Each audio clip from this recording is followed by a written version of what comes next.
दोस्तों नमस्कार। उत्तर प्रदेश में चुनाव अभी बहुत दूर है। 2027 में विधानसभा का चुनाव होना है, लेकिन राजनीतिक जंग शुरू है। अखिलेश यादव लगातार सक्रिय दिखाई पड़ रहे हैं, तो दूसरी तरफ मायावती भी अपने पुराने रंग में लौटते हुए नजर आ रही हैं। तो यहाँ सत्ता में योगी आदित्यनाथ बैठे हुए हैं और लगातार बुलडोजर राज के जरिए आतंक राज कायम किया जा रहा है। प्रशासनिक मशीनरी के जरिए चुनाव को फतह करने की चालें चली जा रही हैं, लेकिन उनकी भी मुश्किलें कुछ कम नहीं हैं। उनके ही अपने डिप्टी केशव प्रसाद मौर्य लगातार उस मुख्यमंत्री की कुर्सी पर नजर बनाए हुए हैं और उनका साथ दे रहे हैं गुजरात लॉबी के अमित शाह। अमित शाह माना जाता है कि योगी आदित्यनाथ को किसी तरीके से सीन से हटाना चाहते हैं। वो नहीं चाहते कि 2027 के बाद योगी आदित्यनाथ नरेंद्र मोदी के सक्सेसर उत्तराधिकारी बनकर के उभरे, बल्कि अमित शाह अपने लिए एक निष्कंटक मार्ग चाहते हैं। मोदी के बाद कौन, जब ये सवाल आता है तो अमित शाह केवल और केवल विकल्प के रूप में एक नाम रखना चाहते हैं। लेकिन योगी आदित्यनाथ जिस तरह से हिंदुत्व की राजनीति कर रहे हैं, जिस तरह से वो लगातार अपने आप को उन्होंने मजबूत बनाया है, वो उनके लिए चुनौती बने हुए हैं। तो उत्तर प्रदेश में केशव प्रसाद मौर्य के जरिए उनकी चूलें भी कमजोर की जा रही हैं। लेकिन असली जो इस समय भिड़ंत है, जो असली मुकाबला है, वो सत्ता को हटाने की राजनीति पर है, नहीं विपक्ष की राजनीति है। और विपक्ष में इस समय अखिलेश यादव सबसे मजबूत, टेक्निकली भी, पॉलिटिकली भी और कार्यकर्ताओं के दृष्टिकोण से भी। लेकिन अखिलेश यादव की अपनी कमजोरियां हैं। अखिलेश यादव का अपना अतीत है और अतीत वो जिसे आज मायावती ने कुरेदा।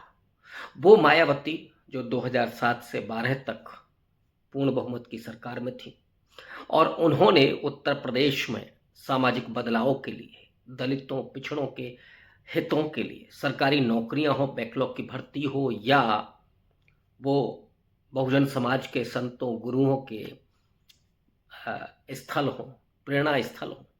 लखनऊ को तो जो जैसे उन्होंने नया रूप दे दिया, कायाकल्प कर दिया, वहाँ पर अंबेडकर साहब से लेकर के शाहू जी महाराज तक, कांशीराम से लेकर के और तमाम बहुजन नायक वहाँ दिखाई पड़ते हैं।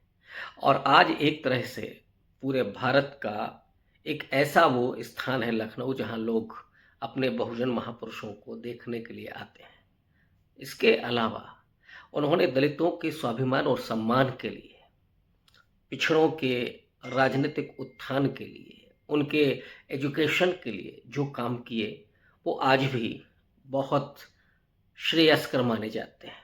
तो दूसरी तरफ जिस तरह से उन्होंने अनुशासन कायम रखा था, उस समय लॉ एंड ऑर्डर जिस तरह का था, सारे प्रशासनिक अधिकारी मायावती के सामने नतमस्तक होते थे, सरेंडर होते थे, जिम्मेदारियां तय होती थी। लेकिन आज प्रशासनिक अधिकारी सत्ता चला रहे हैं, ऐसा आरोप तमाम लोग लगाते हैं कि योगी आदित्यनाथ भी प्रशासनिक अधिकारियों के हाथों में खेल रहे हैं।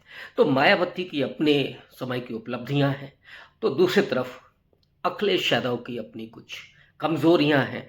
लेकिन पिछले लोकसभा चुनाव में कांग्रेस पार्टी के साथ मिलकर के अखिलेश यादव ने जो सामाजिक समीकरण बनाया था, जिस मुद्दे को उठाया था, और मायावती ने अपने भतीजे आकाश आनंद को बीच चुनाव से जो हटा लिया था, उसका सीधा फायदा समाजवादी पार्टी को मिला था।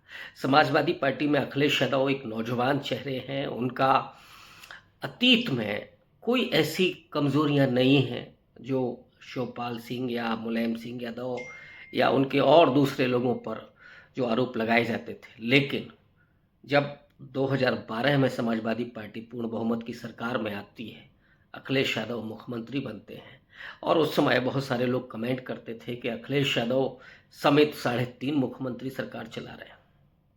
अखिलेश यादव को तो सिर्फ आधा ही मुख्यमंत्री माना जाता था। कई ऐसे फैसले उस दौर में हुए जिन फैसलों ने उनकी राजनीति पर और खास करके दलित समाज को लेकर के बड़े सवाल खड़े किए थे। अखिलेश यादव इस समय जहां पीडीए की राजनीति कर रहे हैं, दलित, पिछड़ा और अल्पसंख्यक की राजनीति कर रहे हैं, ये वही राजनीति है जिसे मान्यवर कांशीराम ने शुरू किया था 15 और 85 बोल करके। उस राजनीति पर अखिलेश यादव लगातार बढ़ रहे हैं। इस समय अखिलेश यादव ने बीएसपी के कई पुराने सिपाही सालारों को ज्वाइन कराया। अभी हाल ही में दद्दू प्रसाद को उन्होंने ज्वाइन कराया। दद्दू प्रसाद वो हैं जो मायावती की कैबिनेट में मंत्री हुआ करते थे, बुंदेलखंड से आते हैं, जाटव समाज से है, मजबूत नेता है। और रामजी लाल सुमन से लेकर के और अवधेश पासी तक कई बड़े ट्रम्प कार्ड अखिलेश यादव के पास है। और अखिलेश यादव अभी जो आगरा गए थे, कल जो उन्होंने मुनादी की करणी सेना के सामने और सीधे चुनौती दी योगी आदित्यनाथ को, उस ठाकुरवाद को, उससे भी प्रदेश में जो लोगों की उम्मीदें हैं वो अखिलेश यादव की तरफ जा रही हैं। जो इस समय हालात हैं नौजवानों के, परीक्षाओं के, लगातार पेपर आउट हो रहा है, लगातार जो नौजवानों पर लाठियां भांजी जा रही हैं, बेरोजगारी का जो आलम है, महंगाई का जो आलम है, और ऊपर से बुलडोजर का आतंक। आप बोल नहीं सकते, आप किसी के खिलाफ, सरकार के खिलाफ कुछ नहीं कह सकते। तो ऐसे में वो लोग जो बहुत आगे जा चुके हैं वो बैठे हुए हैं कि कैसे ये सरकार बदले। इस मिजाज को अखिलेश यादव ने भांप लिया है और इसलिए वो इस समय जमीन पर भी उतरे हुए हैं। और कई साल के बाद पहली बार ये दिख रहा है कि अखिलेश यादव मुखर है सामाजिक न्याय की राजनीति के मुद्दे पर। और सीधे उन्होंने योगी आदित्यनाथ पर हमला करते हुए कहा था कि ये योगी की सजातीय लोग आतंक पैदा कर रहे हैं, दलितों को डरा रहे हैं, मुसलमानों को डरा रहे हैं। वक्फ बोर्ड के मुद्दे पर भी अखिलेश यादव ने जिस तरह से स्टैंड लिया इंडिया अलायंस के साथ मिल करके, उसने भी मुसलमानों के बीच में एक आश्वासन पैदा किया। तो अखिलेश यादव इस समय थोड़े मजबूत विकेट पर हैं। मायावती जो अब फिर से रिवाइव करना चाह रही हैं, ऑब्वियस है कि उनका भी वही वोट बैंक है। मायावती की छवि, मैंने बताया कि उनका अतीत एक बेहतर अतीत रहा है जिसको लेकर के बहुजन समाज बहुत आशान्वित भी रहा है। लेकिन इन्हीं सालों के भीतर जब वो निष्क्रिय हो गई, जब उन्होंने दलित उत्पीड़न के मुद्दों पर भी खामोशी ओढ़ ली, तो लोग उनसे निराश होते चले गए। जब उन्होंने 2007 में बहुजन से सर्जन की राजनीति शुरू की, सतीश मिश्रा को अपना सिपाही सालार बनाया और तमाम जो बहुजन नेता थे उनको निकाल करके बाहर कर दिया या खुद ब खुद वो चले गए, पार्टी कमज़ोर हो गई। जो कैडराइजेशन होता था वो बंद हो गया। लिहाजा जो वामसेप था वो भी कहीं किनारे कर दिया गया। ऐसे में मायावती, ओनली मायावती, वो अकेली बसती हैं राजनीति के क्षेत्र में, लेकिन राजनीति उनकी केवल ट्विटर से चलती। ये ढेर सारे आरोप लोगों के द्वारा लगाए गए। इसी बीच में इमरजेंस होता है चंद्रशेखर आज़ाद का।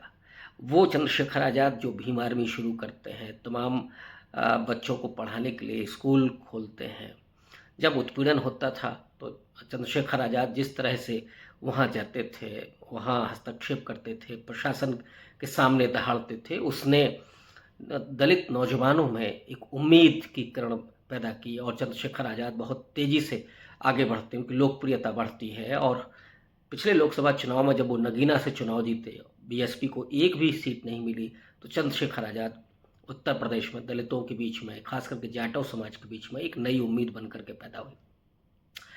ऐसे में मायावती के लिए बहुत मुश्किल हो रही थी कि वो कैसे अब राजनीति करें। उस साइलेंट मुद्रा में थी, लेकिन अब लगता है कि जैसे वो सक्रिय होने के लिए बेताब हैं।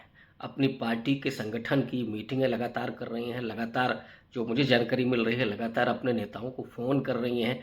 भाईचारा कमेटियाँ, भाईचारा बैठकें उन्होंने शुरू करवाई हैं, ठीक वैसे ही जैसे 2007 के चुनाव के पहले पिछड़ों के, जातियों के भाईचारा सम्मेलन, दलितों के भाईचारा सम्मेलन, मुसलमानों के भाईचारा सम्मेलन, यहाँ तक कि सवर्णों के भाईचारा सम्मेलन भी उन्होंने किए थे। लेकिन चूँकि बीजेपी इस समय सत्ता में है, तो अपर कास्ट वोटर तो न बीएसपी की तरफ जाएगा, न सपा की तरफ जाएगा तो कांग्रेस की तरफ भी नहीं। ऐसे में मायावती अगर पिछड़ों के भीतर, अति पिछड़ों के भीतर और नॉन जाटव दलित के भीतर, क्योंकि जाटव तो उनके साथ इंटैक्ट है ही, नॉन जाटव समाज के भीतर और अति पिछड़ों के भीतर अगर वो भाईचारा कमेटियां बनाती हैं, सक्रिय होती हैं, संगठन को मजबूत करती हैं, प्रतिनिधित्व देती हैं इन जातियों को, समुदायों को, तो निश्चित रूप से मायावती मजबूत होंगी। आज उन्होंने जो किया, अखिलेश यादव जिस तरह से सक्रिय हुए, आज उन्होंने बड़ा हमला किया अखिलेश यादव पर। उन्होंने कहा कि ये अखिलेश यादव वही हैं, वही सरकार के नुमाइंदे हैं जिस सरकार में बहुजन संत गुरुओं के नाम पर बने हुए जिलों के नाम बदल दिए गए थे, प्रमोशन में जो आरक्षण दिया गया था उसका बिल फाड़ दिया गया था, और ये बहुत बड़ा नुकसान था दलितों का, जो आज भी नहीं भूल पाए हैं, जिन्हें डिमोशन मिला है। वो अखिलेश यादव जिनके समय पर, जिस समाजवादी पार्टी के सरकार के समय पर दलितों पर बड़े अत्याचार हुए, खुद मायावती की मूर्ति तोड़ी गई, तो एक तरह से प्रतिद्वंदता ही नहीं बल्कि दुश्मनी जैसी दिखाई पड़ती थी उस समय दलितों और समाजवादी पार्टी के बीच में। उसे आज मायावती ने याद दिलाया, जबकि हम लोग जानते हैं राजनीति में ये सब चीज़ें चलती रहती हैं, ये गुजर जाती हैं, लेकिन मायावती ने आज 2 जून 1995 की घटना का भी जिक्र किया और ये भी लिखा कि उनको माफ़ नहीं किया जा सकता। ये दरअसल वही है कि अखिलेश यादव जिस तरीके से दलितों के बीच में जा रहे हैं, तो फिर से याद दिलाना और अपनी पार्टी को मजबूत करना।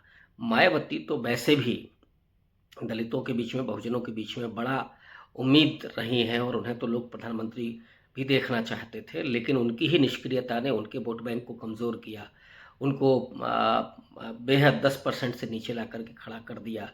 अगर वो इस समय सक्रिय होती हैं तो अखिलेश यादव के बजाय अगर वो बीजेपी पर अटैक करती हैं तो उनको ज़्यादा बेनिफिट मिलेगा। और कांग्रेस और सपा, बीजेपी का नाम लेते हुए सपा पर जिस तरीके से उन्होंने अटैक किया है, ये अटैक बताता है कि वो कहीं ना कहीं अखिलेश यादव की इस राजनीति से थोड़ा परेशान है और अपने वोट बैंक को वापस लाना चाहती हैं। ये राजनीति तो अच्छी है, लेकिन समस्या ये है कि अगर वो अभी भी अपर कास्ट या सवर्ण तबके की तरफ देखती है और उन्हें लगता है कि ये वोटर हमको मिल सकता है, तो वो शायद उनकी गलतफहमी होगी। एक दौर था, वो भी बहुत कम मिला था, लेकिन वो एक दौर था जिसमें तो आप उम्मीद कर सकते थे, लेकिन आज बीजेपी सत्ता में है तो उस समय तो कोई उम्मीद ही नहीं की जा सकती है। लेकिन मायावती का ये जो हमला है, क्या वो अखिलेश यादव को कमज़ोर करेगा या वो अखिलेश यादव पर कोई असर नहीं डालेगा? मुझे लगता है कि फ़िलहाल तो अखिलेश यादव पर कोई असर नहीं दिखाई पड़ रहा है, क्योंकि वो लोगों के बीच में आज भी प्रयागराज में थे। हाँ, ये ज़रूर है कि मायावती अगर निकल कर के आती हैं और संगठन को मजबूत करती हैं, तो इसमें कोई दो राय नहीं है कि दलितों में और अति पिछड़ा समाज में, यहाँ तक कि मुस्लिम समाज भी उनके साथ खड़े होने में कोई मुश्किल नहीं होगी उसको। तो ये उनका प्लस पॉइंट है, लेकिन देखना ये है कि मायावती का अगला कदम क्या होता है। क्या मायावती आकाश आनंद को सक्रिय करेंगी? वापस तो लाई हैं पार्टी में, लेकिन क्या वो उनको एक्टिव करके और जो पूरा संगठन है उनको उनको सुपुर्द करके खुद भी निकलेंगी, या सिर्फ ट्विटर के जरिए राजनीति होगी? अगर ट्विटर के जरिए राजनीति होगी तो फिर थोड़ा उनके लिए मुश्किल होगी, क्योंकि जो ज़मीन पर है, जो आश्वस्त कर रहा होगा, वो निश्चित रूप से बीजेपी के खिलाफ जो लड़ेगा उसके साथ दलित बहुजन तबका जाएगा, क्योंकि इस समय दलितों बहुजनों के लिए करो या मरो की स्थिति है। वो सिर्फ बीजेपी को सत्ता से बेदखल करना चाहते हैं, और जीते कोई भी, अगर सपा भी आती है तो सपा से लड़ने के लिए वो हथियार नहीं डालेंगे, वो उनसे भी लड़ेंगे, उनके खिलाफ भी अगर अत्याचार होगा तो फिर खड़े होंगे, लेकिन उन्हें मालूम है कि सपा उतनी नुकसानदेह नहीं है जितनी बीजेपी है। शुक्रिया, धन्यवाद।